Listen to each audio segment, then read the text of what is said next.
Hello and welcome to Small Town Big Business, podcast about doing big businesses in small town across the Midwest United States. I'm Russell Williams, Director of Ethos Small Business Incubator and Co-working Spaces. And I'm Allison Hassler with Southern Illinois Vacation Rentals. We're coming to you from a downtown location in Marion, Illinois. It's called the Citadel Building. We're right here on Tower Square Plaza, and it is the home of Ethos Small Business Incubator Co-working Spaces. Hey, we want to thank our sponsors for making this podcast available. It's Fowler Heating and Cooling, Arcadia Wealth Group, Black Diamond Harley Davidson and RV, the Watermark Auto Group Foundation, Swinford Media Group, and of course our producers at Union Street Arts. And you can join Small Town Big Business wherever you listen to podcasts, including our Facebook Live group, as well as YouTube. Subscribing is free, and you won't miss upcoming episodes that are released every 2 weeks. If you want to know more about the Small Town Big Business podcast or what's happening in downtown Marion, Illinois, you can contact me, Russell Williams, at russell@watermarkethos.org, or you can look for a Facebook page, which is Ethos at the Citadel on Tower Square Plaza. If you're new to our podcast, thank you for joining us and welcome. We interview successful business owners to find out how and why they thrive in small towns. And our guest today is Nina Wilson of Nina Wilson Photography. Hi. Hello. Thank you for joining us, Nina. I'm very excited to be here. Thank you for having me. I've enjoyed watching and listening to the podcast, and I just love what you guys are doing with it. Oh, awesome. Thank you. Yeah. Thank you. This is going to be the best one ever. I think so. Yes. Yeah. Yes. Well, we got the hard part out of the way, our introductions and Yeah, all I was of those nervous things. for you guys. Oh, boy. We're really experts Should I have at notes? that. I don't have any notes. You're fine. Okay. Well, you are from Christopher, correct? Yes. So you're not Yes. from the Marion area. You are around here a lot. Yes. Because you have a lot of clients here. You Yeah. have clients all over, not just Southern Illinois, but all over the United States, which is really Yeah. cool. Yeah. So tell us about yourself, and we'll Okay. dive into what you do and how you do. Okay, well, I'm Nina Wilson. I am a photographer. I photograph for small businesses, brands, and then I also kind of focus creatively for my own sake and art. And yeah, that's A what I little do. different than what we think of photography around here, because we think of event photography, Yes, weddings. yeah. I don't really receptions, take and- weddings Yeah. or the family stuff or like pose props, any of that kind of stuff. It's really focused on creating content and highlighting small businesses and giving them the tools so that they can grow and so that they can do their best. Very and cool. I really want to bring them to the level that we see what I think most people consider a large business. Ads for Target, things like that. I want them to feel like they have the same kind of like tools to position themselves in that light and to show themselves and like wow, that's in Southern Illinois. That's a small business and it looks really professional. Awesome. So growing up in photography. Christopher, Illinois, which is not too far from here, it's No. just a couple counties away. Yeah. Were you always interested in photography? What? Yes. Yeah. I mean, I have a little Pocahontas like flip book where you slid the pictures in, the film pictures, and it's got like my stuffed animals and stuff lined up, and I would take them with like disposable cameras and things when I was like really small. But I've always had a love for art. I think it's kind of ran in my family. My grandmother, my mom's from New York, Okay. and my New York State. outside. She grew up in Yonkers. Okay. Sure. So just kind of like outside of New York City. And her mom went to Juilliard for ballet and piano. And then her and my dad met in the carnival business. They both separately ran games. My dad's from Southern Illinois, actually Coelho or North City, very small town of like 500 people. Yeah. They live in the house his dad was born in. Oh, okay. But they had both joined the carnival and had games like the DuQuoin State Fair. Okay. And traveled. And in the off season, they always go to Florida, where like all the game shows go, and they met there, and traveled on the road, and ended up having me, and they just celebrated their 37th wedding anniversary. Wow. So Exciting. yeah, traveled up and down the East Coast until I was about 3 when my brother was born, and then came back here. So you have a unique spirit kind of flowing through Yeah. your bloodline there. Yeah, I think That is so I cool. think that's definitely contributed to who I am and what I do and what sets me apart is just That is good. yeah. Well, you are definitely one of the most free spirits that I know, and Thank very you. creative. Do you think that has influenced you at all in your creative outlets and how you think about things? And Yeah, like the way I grew up, or like having those parts of, yes, I think it definitely has. I've always I guess done things differently. My mom said I was a very strong-willed child. Maybe the red hair, I don't know, but very strong-willed, and had just always did things differently. She had a teacher when I was younger say, you're just gonna have to do things different with her. It's not good, it's not bad. It's just you're just gonna have to do things differently. I don't think I could ever work in a normal setting and 9-to-5 kind of job. When I did in high school and stuff, it just was kind of a mess. I mean, I didn't do bad, but I worked at like restaurants and stuff, and I'd asked one time, like, well, how come I don't ever get considered for that position? They're like, do you even want that? We know you don't care. You just kind of come here and play around and go home. And I'm like, well, yeah. So, it's always been there, and like I've always wanted to be creative. And being in a small town, especially a town like Christopher, it's not as encouraged. Not that it was discouraged. It's seen maybe differently, but it's not sports. It's not what they're used to. That being a career, that being a path growing up. So that was always kind of a struggle of, like, can I do this when everything else around me is kind of like, no, there's no options for that here. Especially like a creative, I've always wanted to do something more than just like, I was like, oh, I love families and I want to do photography. I want to take pictures of people in love or weddings or things like that. It was like, no, I want to create these wild things and do like editorial type stuff. Where do you think that came from? I mean, did you learn that in school, or did other people model that, or you think just from within? No, it wasn't in school. It wasn't. My mom kept a lot of art. I grew up around like books of artists and those kind of things. The coffee table books and art on the walls. So there was an exposure to it, but I wouldn't say it was overly, put in front of me. She worked. When we came back here, she ended up getting just kind of a regular job, and she worked a lot. My dad worked. So it wasn't like she was taking me to do all these things. We'd go to a ballet or something, but it just, I don't know, it's just always there. And when I was younger, I don't think I quite saw it or understood it for what was there. I just knew there was something that I wanted that wasn't here. There was, something inside that I wanted to find or express. And yeah, so as I got older, I started to figure out, I used to draw more. And then, so it's always just been art in general. And then as I got older, that slowly started to shift. I got a film camera when I was about 14 or 15. Yeah.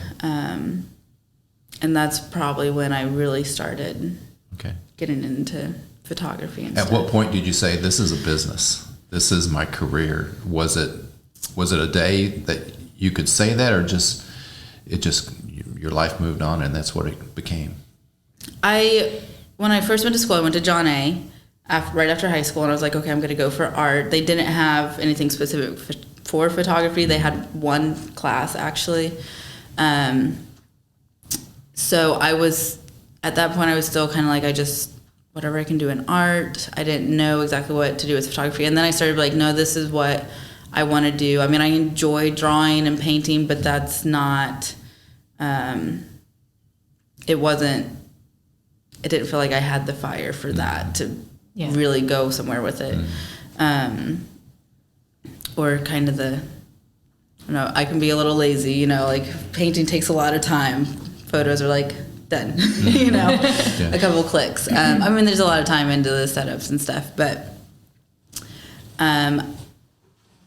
in college I started to kind of offer like portraits and stuff, and then I took the one class at John A, and I was like, well, that's that. I guess I'll go to another school and take their photography class, because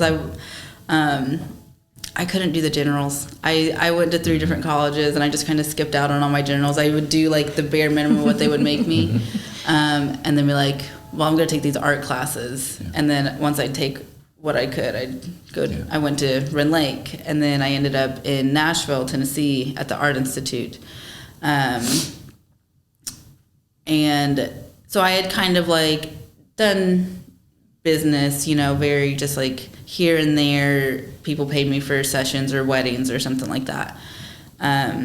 Because here there was very much the mindset, oh, you're gonna be a photographer, well, you're gonna shoot weddings, right? You're gonna take family pictures and weddings. And I was like, and babies, I guess. Yeah, and babies, you know. So I mean, I did, but it wasn't fulfilling for me, you know. I mean, I found parts of it that I loved, you know, getting to like document the moments, but there was still something missing. So I went to Nashville hoping that would give me that kind of, like, I wanted to experience art.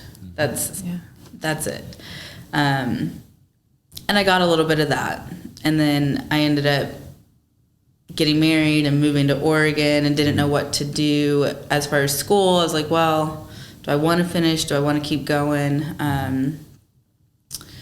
And I ended up having my 2 kids. And so I just kind of took that time to study everything I could. When I was at the Art Institute, one of the teachers was teaching us with YouTube videos. It was like an advanced lighting class with like equipment, taking it on location, and we were just sitting in the room watching YouTube, paying a couple $1,000s for the class. And I was like, I'm not gonna do this. If she's being paid to show me YouTube videos, I can teach myself this stuff. Yeah. And I talked to my advisors, and she's like, you've got an eye. If you find somebody maybe to mentor, you know, the business part is what you have to learn. You're not going to miss out on opportunities by not having the degree. So I just used the time, like pregnant and with babies, to study as much as I could online and find all the resources that I could. And then started kind of photographing them in our home and documenting, and really got into like the documentary style photography and just practicing. So then when we came back here in 2016 is when I was like, okay, this is what I'm going to do. I feel like I've learned enough. I've got the skills. Now I feel comfortable. I studied about business, you know, as much as I could online, how to set my prices, how to do all the different things. So 2016 was like when I really started to focus on business. And I did come back and start taking some weddings and kind of focused on family photos in that documentary style, where I would just come and hang out. It kind of confused people. I had to really like explain what I was doing well to them, because they're like, oh, well, we'll pose and do this. And I'm like, no, I'm just going to come and like hang out with you. Like, what do you like to do? Do you get ice cream? Do you do puzzles? Like, we'll do those things, like make breakfast, and I'll come and photograph you while you do it. And I love that, but it was still kind of that struggle, like, this isn't quite it. Something's not there. And living in Portland, I'd seen all these kind of obscure businesses, or maybe like dead business, like a shoe shine, like a whole shop that you know, this is what people are doing for their living. It's just like you come in and get your shoes shine. Like nobody does that anymore. How can that sustain? But then you look at, like, you look them up and you see them online and they have these beautiful photographs and it looks like this whole experience. And the way they marketed themselves is what enabled them to be successful and have kind of like these really unique, odd little businesses and it work. So I was like, I want to do that here. There's people with unique, cool businesses here. There's people doing things, and I want to find them and give them those tools that I found is working in other places. Yeah. There's no reason that we can't do anything that's being done in like a larger city. You know, it's just somebody has to do it. Somebody has to make it happen. You know, we can have all those attractions and all of that. So for those that don't know what editorial style photography is, which I know that for our YouTube and Facebook listeners, we can have Luke show some examples of your beautiful artwork, your photography, of how you present editorial style branding photography. But can you explain that a little bit to our listeners that are listening to the podcast, how that's separated from traditional maybe ad photography? So editorial, I mean, it's what you would see in the magazine. It is kind of based in like the fashion, but it's a story. So instead of like that individual image of just like... We can use jewelry for an example. Yeah, jewelry. Okay, so just the individual image of like the earring, it tells the story of like the person who's wearing that. It's a deeper level. It's more creative, you know, in that fashion sense. You see like these fashion stories that are kind of wild and stuff. You look through and there's like 7 pages of, you know, different outfits in this wild setting. That's editorial, and I fully believe that small businesses can go that route and do those things. But the point is that it's going to tell a story, no matter how wild that may be visually. It tells a story for the brand or the product. It kind of walks you through so that you get a sense of a deeper meaning, like what it's like to own that or experience that. I think that clear. Now that you're like, can you describe it? I want to like use all these like visual cues. Sure. Yeah. That nobody can see, but yeah, that would be how I describe editorial. It's about a story. Yeah. This storytelling aspect. Can you give some examples of who your clients are? I know that you do have some jewelry clients, and you have them from throughout the United States. I have some jewelry clients on the East Coast. One is named Cindy Leibel. She is a metalsmith, so she hand makes these very beautiful, petite, metal hammered, and just there's some jewels, but it's a very kind of minimalist, architectural inspired designs. And she sends me, you know, about 10 or so items, and I photograph them on models and do, you know, a couple months worth of content for her and send them back. And so she uses that on her website and her social media, and then also in print, in flyers and magazines that she gets featured in. She uses all of that. And she's one of my favorite. I would love to be able to go and photograph her working in her workshop, because I really love photographing people with a trade. Like somebody working with their hands, like, it's just fascinating to me. I have kind of a variety of different clients. I have Rindleman's Orchard. I do seasonal stuff with them. So talk about the orchard, because some people that are listening may not know. So Rindleman's Orchard is a fairly large peach, apple, they even have pumpkins, and then flower orchard. So they supply all over. It's a pretty large farm, and they have kind of like activities, attractions there. There's beautiful flower fields that you can there's zinnia pick fields. Flowers. People come from miles around. I know I have to take pictures in their zinnia fields. Some goats and some animals that you can play with, and then a little shop, and then they have some also products of their own, like apple butter and peach salsa. That's pretty delicious. So they're definitely a larger area. And Michelle, that she does amazing on her social media. She really knows what she's doing and shares that story. So I have come and I've photographed, and like at 5 a.m, getting there when the farmers get there and going out and photographing them picking the peaches and loading them up, and the tractors that they pull them, and they have these really neat bags that like open from the bottom so they can just like dump them in, and then other stuff like around the farm, and she uses that as content and then on her website and stuff to tell their story.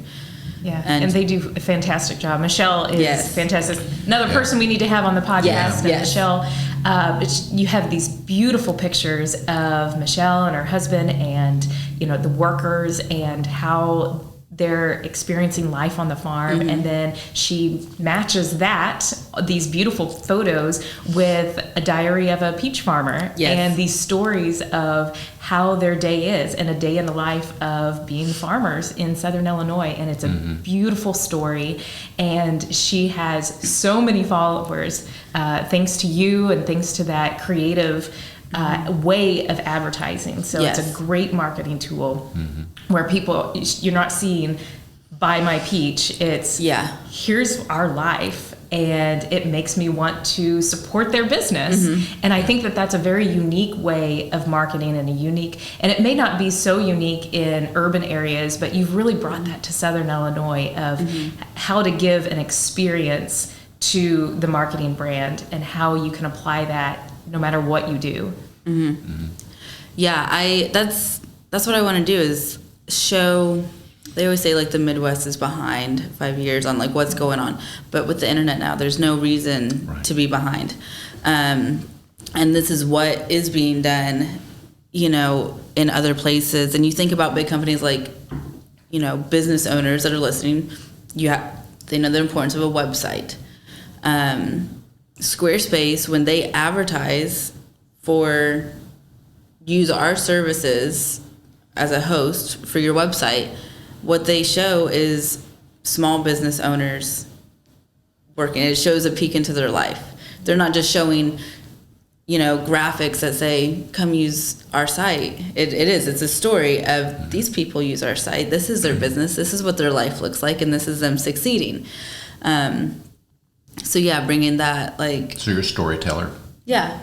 Ultimately, that's what it comes down to, is telling the stories and seeing them. Yeah. That's, I think, one thing that I've kind of been told sets me apart is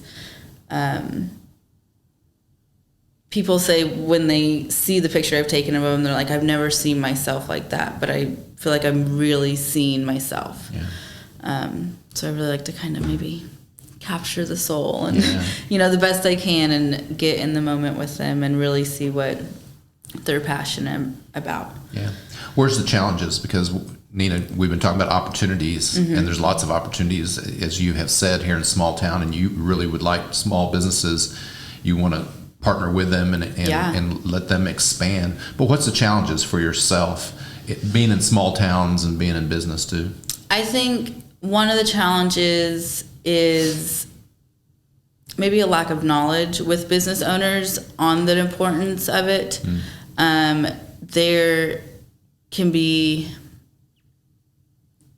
a disconnect in like the social media, so, like they don't really see the importance of Instagram or some of those things, Facebook, the website, and having it all together, or telling their story. So I think there's still a lot of education that I have to do before, somebody even considers me. Because they just don't know the importance, maybe they don't see it around. I would say that's kind of a challenge, especially when I first started offering it. There was a lot of kind of like, oh, well, I don't know that I really need that, or like, what difference does that make? Seeing maybe them being able to see that like return on investment, Right. you know, can be a challenge. But Yeah. I think it's starting to shift, and people are like, okay, that is important. Yeah. We do need to do that. And it's not a one and done, because like Right. when websites became popular, everyone's like, okay, well, I've got a website now. I can Yeah. check that off my list. Yeah. Or Facebook page, right? I can check the Facebook page off.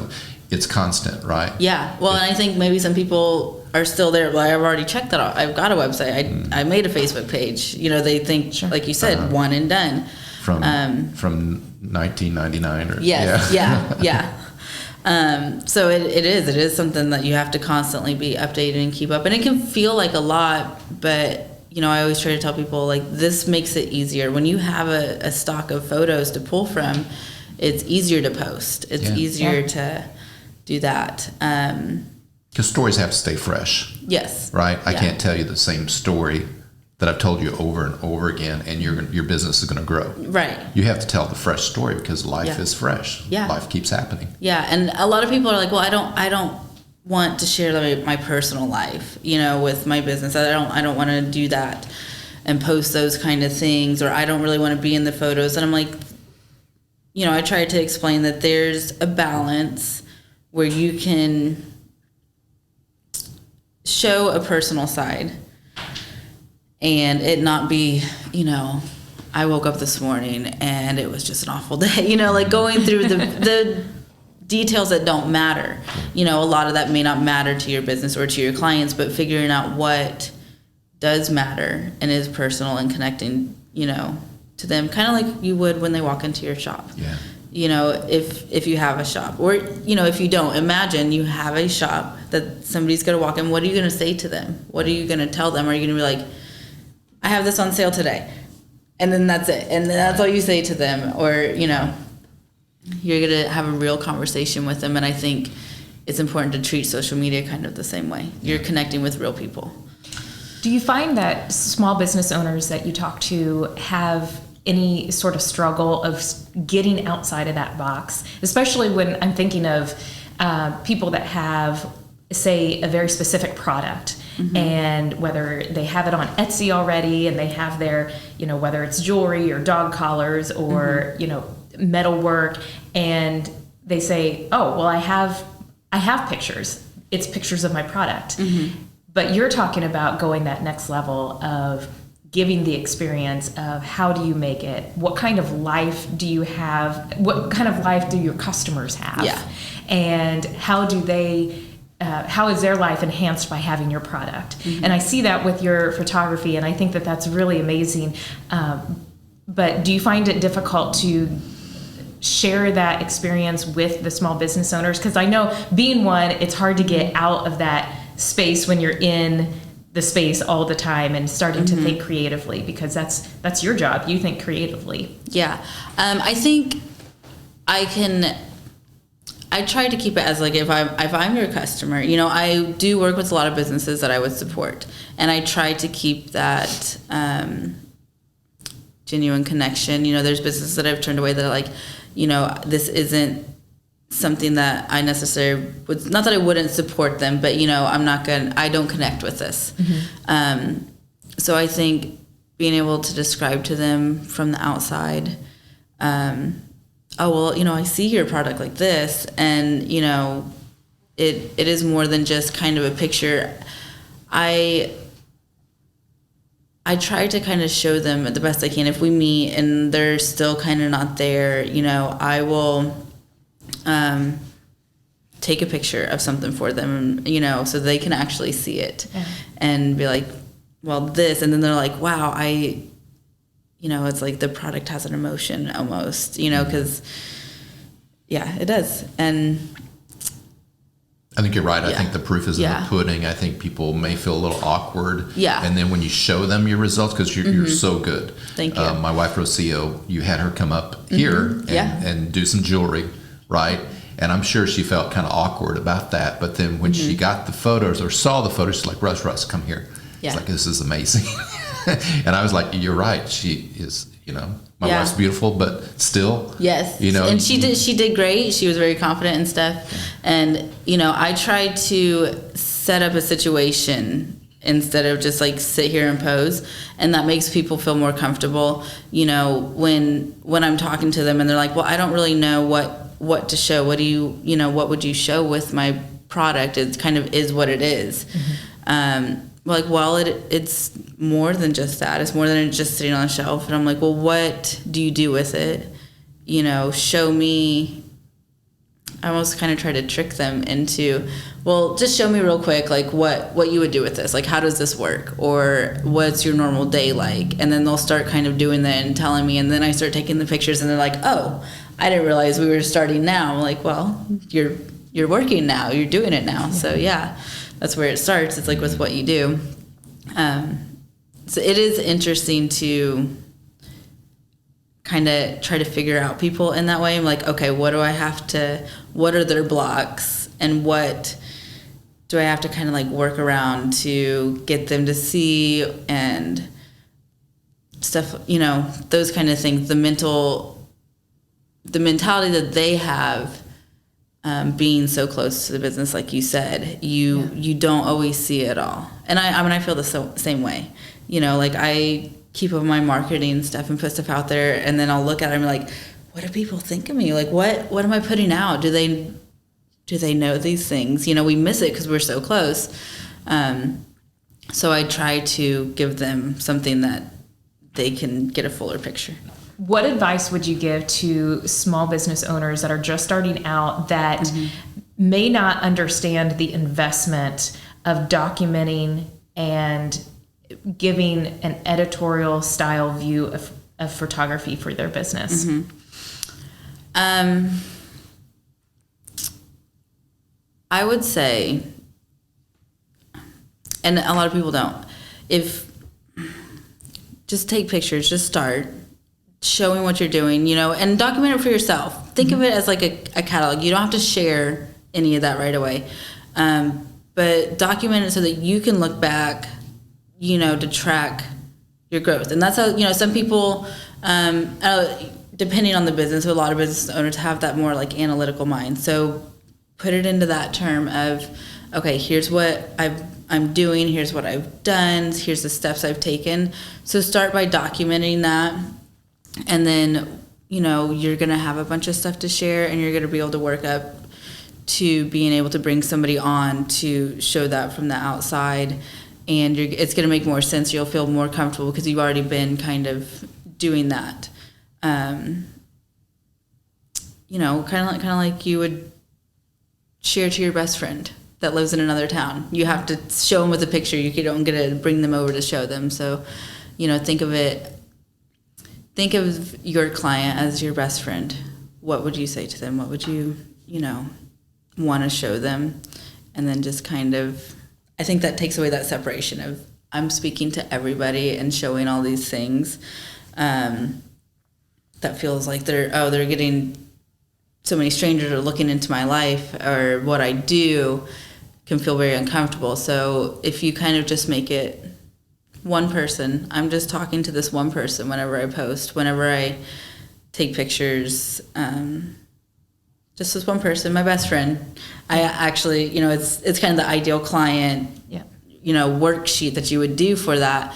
Mine's actually named Allison. Before we had started working together, I was like, you know, working on like, okay, if I'm going to be talking to this one person, and that's who I kind of direct things to in my mind when I'm writing like social media posts, it's going to be this person named Allison. Her name's going to be Allison. And so it's your avatar. Yes, yep. That is my avatar.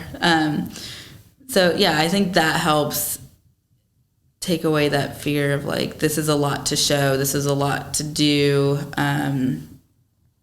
you know. And then like investment wise, investing that in that, I understand it can be scary, but I try to personally, I want to give a lot. If I take it, I want you to have it, you know. I'm not going to withhold things. And if you can use it multiple times, I want people to have kind of like evergreen content. It should be something that you can post again. You can go back. It's not something once you've posted it, like you can't post it again. Yeah. So yeah, that I understand that investment being big, and I want people to feel secure, and I want them to feel like excited, once they get it back and see like, oh wow, this is my business. And you're looking at this like little portfolio of it in a way, and you're like, wow. So one of the other things that I see that sticks out a little bit more with you in your photography is your use of models. And that you, even if you're a business owner that says, I understand the concept, I like the concept of branding photography, but I'm not comfortable in front of the camera, you bring in your own models to showcase that. Yeah, and that is one of the challenges that I have here is finding models, because I want to use real people. There's no real people around here? No, I haven't found any. I'm not sure what they are, but not real.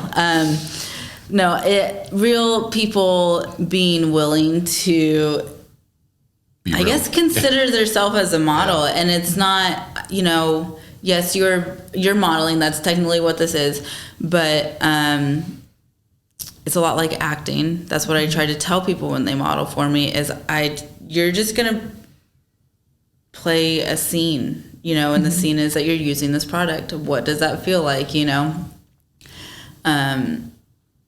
that brings in that whole, personal touch of it. I find that people, and there's statistics and stuff, so I'm not a numbers person. I just kind of go by what I feel, but people pay more attention like when there's a person in it.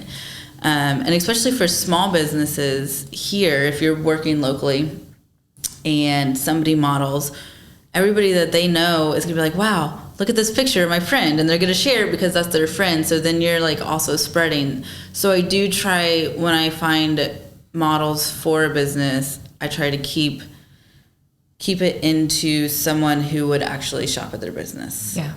I want everything to be as real and authentic as possible. So when I do create these scenes or settings and stuff, I don't want it to be somebody who's like, I have never eaten a peach in my life. I'm allergic to peaches, and they're just like not comfortable with it.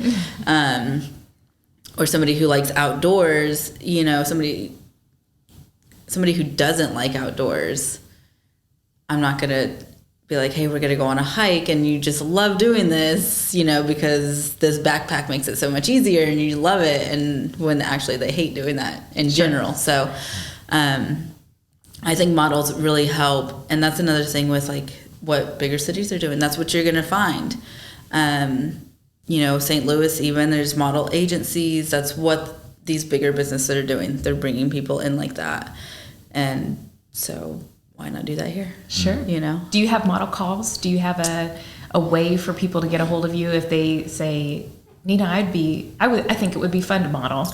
Yeah. And I do put out model calls. I reach out personally sometimes. I kind of look and like, okay, who do I know? And like look for like acquaintances and stuff like that and be like, this person would be very well suited for this brand's images. Like I said, that is one of the biggest challenges, because sometimes just this person reaching out to you on Instagram like, hey, do you want to model, is intimidating and scary. I had somebody recently that's like, I'm very uncomfortable in front of the camera. She's like, I'll do it, but I'm very uncomfortable. And she did great, but I definitely have people like, no, I'm not. I'm too uncomfortable with that. Like, I'm not photogenic and stuff. And like St. Louis has a modeling agency, and then like Chicago, there's not anything here. And that's something I think could be a start of a business there. Yeah, that's something I think needs to change. And I've been kind of thinking about how that should change and what that could look like, because there are enough people here.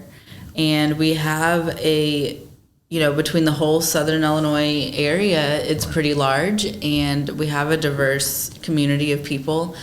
And I would like to show people here, and also make it easier for myself than like kind of like having to like research and dig and not feel quite as creepy being like, hi, would you like to model? You don't know who I am, but would you like to take pictures let me take pictures of you. And I always pay models because I think that's important too, to compensate people, because a business is going to make money off of them. Yeah. And what they, their images that they're in. And they'll be like, oh, no, it's nothing. It's fine. But like, we're all making money, so you should too. And I think it's something that people could, do for fun. It's fun, part-time, make a little extra money, make a difference for somebody else too. Yeah. Well, I have a good-looking golden retriever. If you ever need, I got his number. Well, If I might be contacted about that. That'd soon. be great. Yeah. Yeah. Now it sounds like you're always out and about doing location work, but you have a landing spot. You have a studio office. Yes. Tell us about where that's at. And I share a business. studio space with Deliciously Ordinary. So I have all my backdrops and stuff there. It was really nice to get those out of my house, specifically my bedroom. Yeah. And that's in downtown Carterville. Downtown Carterville, yeah, right on the main street there. It's been an up and down. I do shoot a lot on location. I enjoy that, but it's very nice to have a place that if the weather interferes, I'm getting ready to take on a client who wants, kind of studio lighting, solid backdrop kind of images, and before I had the studio, I'd have to be like, oh, well, I need to find a building that's going to have like a nice light and really just plain walls, and it's really hard. Like you can't just Google like nice building with plain walls that they'll allow me in, because not every place will, you see a place like, oh, but they're not going to allow me to shoot there for this, and outside doesn't work. So it's been really nice to do that. So I am now trying to utilize that more and come up with stuff. I do still like to do the creative portrait work for myself, but also people see that and then they want that. So I'm starting to offer kind of maybe quarterly that kind of like creative portrait work for like non-businesses, just people who want something like that. Because another very important thing to all of it for me is the art.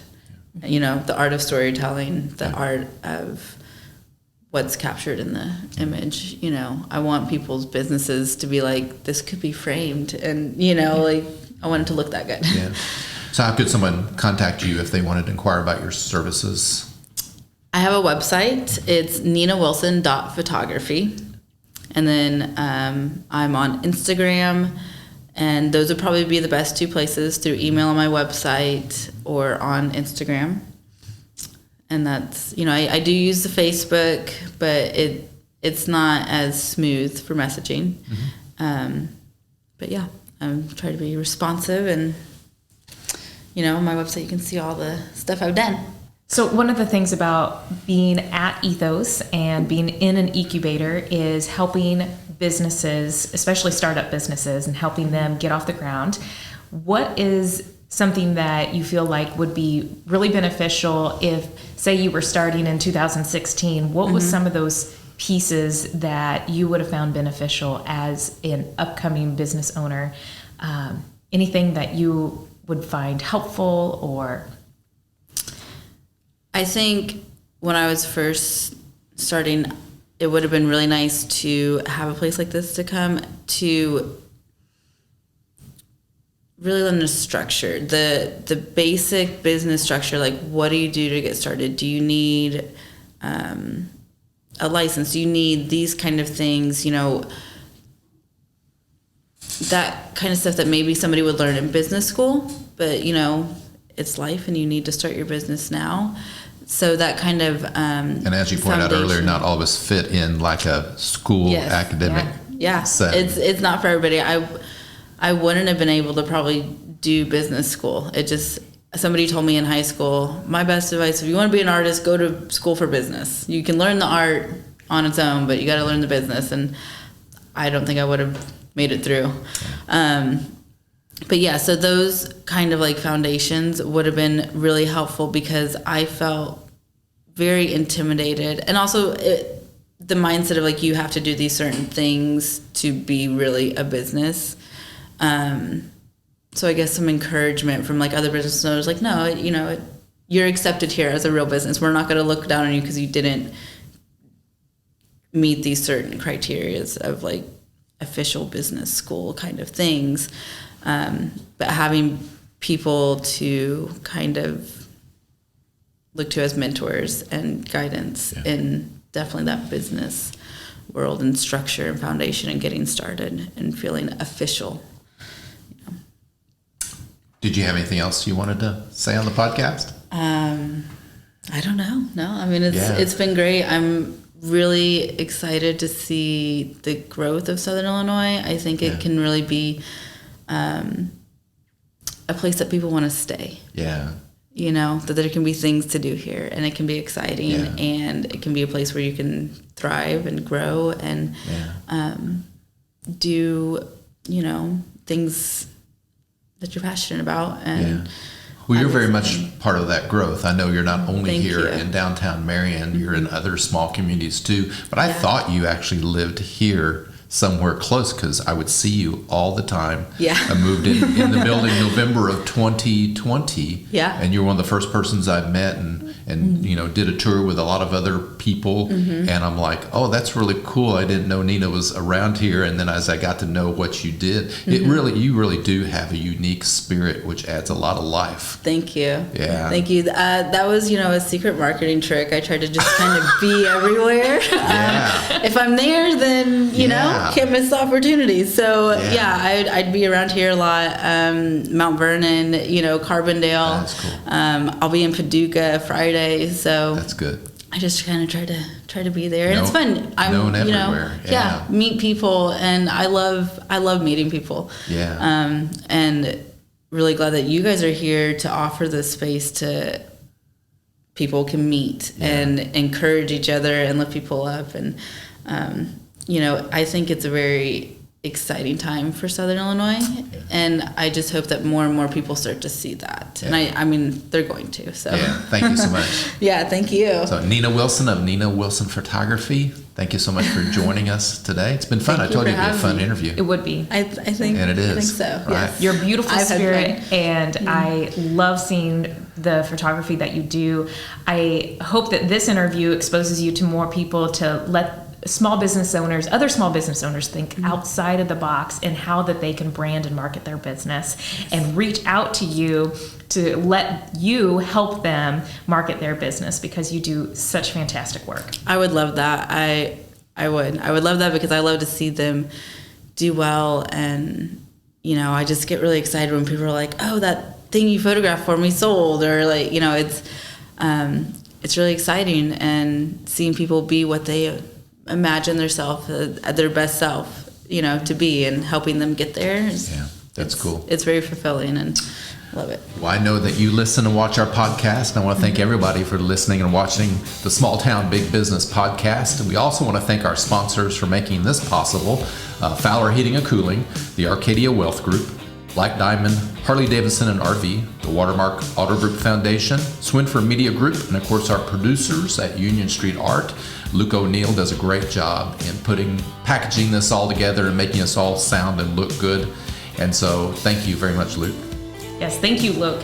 Look for the Small Town Big Business episodes wherever you listen to your podcast, including Spotify, Google Podcasts, Amazon Music, TuneIn, Podbean, and Apple. You can also find us on YouTube and our Facebook channel for future episodes. And remember, subscribing is free, and you can hear our new episodes that are released every 2 weeks.